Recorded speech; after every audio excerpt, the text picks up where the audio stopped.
I can still see him. I can still see him. I can still see him. I can still see him.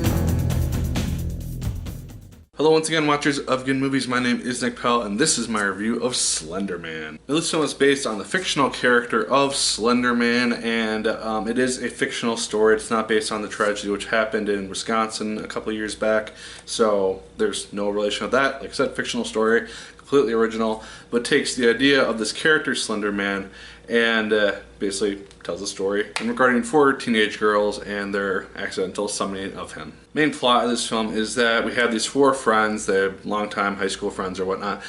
They spend the night at one of their houses and they discover this video online which says that they are able to summon Slender Man into their world if they go through this ritual of sorts through this video that they find online, and they decide to do that. They don't think anything of it. They begin to have nightmares, and eventually one of their friends goes missing, and slowly as the movie unravels over its 90-minute runtime, it's discovered that they did in fact summon Slender Man, and he is slowly trying to take them one by one or drive them mad, whichever comes first. Joy King is easily the most recognizable actress of this film because she has been in more high-profile movies of late, such as The Kissing Booth from Netflix and last year's Wish Upon horror film, neither of which I saw, but I recognize her from the trailers for those. But what really actually surprised me about her is that she gave a really good performance in this film when she's just dealing with this tension and this terror, knowing that Slender Man is basically coming for her and her friends.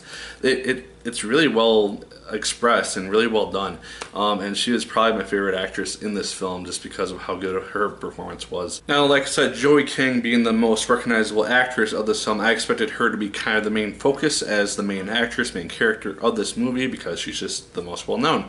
But actually, while she starts out that way, the character which actually more stood out, at least towards the second half of the movie, was played by Julia Goldani Tellis, and she actually also did a very good job in the film. I liked her character the more that we got to explore her and see what she's going through, because she starts out being kind of defiant about the existence of Slender Man, what's actually going on, but the more and more she begins to be exposed to his side effects and things of that sort, she begins to try to fight that and try to figure out a way to stop it. And so both of these young actresses just really did a really good job for me in the movie, and it's partly why I thought that it was actually a better film than I was expecting it to be. Part of that as well is the presence of Slender Man throughout this film, because while he only shows up a couple of times throughout the course of the film, either taking down one of the girls or just more towards the end of the movie during like the final confrontation, final act of sorts, his presence is felt throughout this whole film, whether it be just this idea that he's watching them from the woods, or just shots which kind of seem to be from far away, which you can assume are through like his eyes of sorts. And then there's also a scene towards the beginning where we have some of the friends in front of this laptop computer, and just towards the background on the wall, you just see the shadow begin to creep just farther and farther up the wall. Nothing happens as a result of it, but it's just those little details in the background that just really stick out, which really just shows how much of a presence this villain has in this film, and I just really enjoyed seeing that.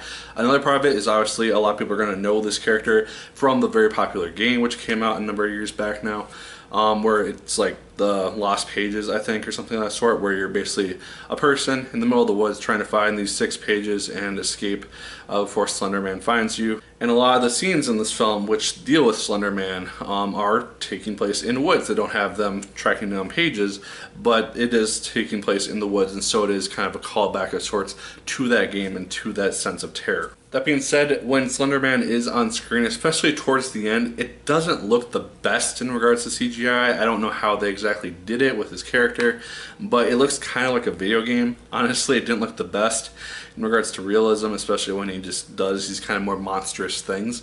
And so it might have worked better if they actually had a human with like CGI over his face or something like that, playing the character and actually have somebody physically walking around doing stuff, because it just seemed really fake a lot of the times. And then towards the beginning especially, there is some cheesy dialogue. It does seem a little bit silly. That being said, like as the film keeps on going, the dialogue does get better as it becomes a little bit more tight and focused. And then as this is PG-13 horror, there are jump scares, a number of them that you would expect, most of which don't really have any sort of like mysterious presence or anything. It's just like, oh, a librarian passing by behind screen or something like that. And so it just gets old after a point with these kind of movies. I did like the ending to this film, however, because it does something which I didn't really expect it to do. I won't obviously talk about it here, but it does have an ending which I wasn't really expecting it to do per se, so I did appreciate that. And then just a last little note, there is a scene towards the beginning of the film which does have a lot of quick images kind of flashing on screen in front of you.